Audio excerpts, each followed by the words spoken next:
battery's life update. Stupid house.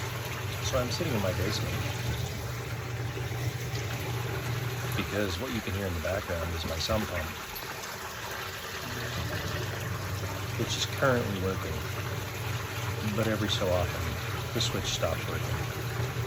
So I have to sit down here for the next bunch of hours with a screwdriver so I can tap it and make the switch turn back on.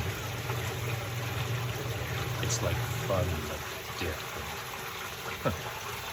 Anyway, see you next time.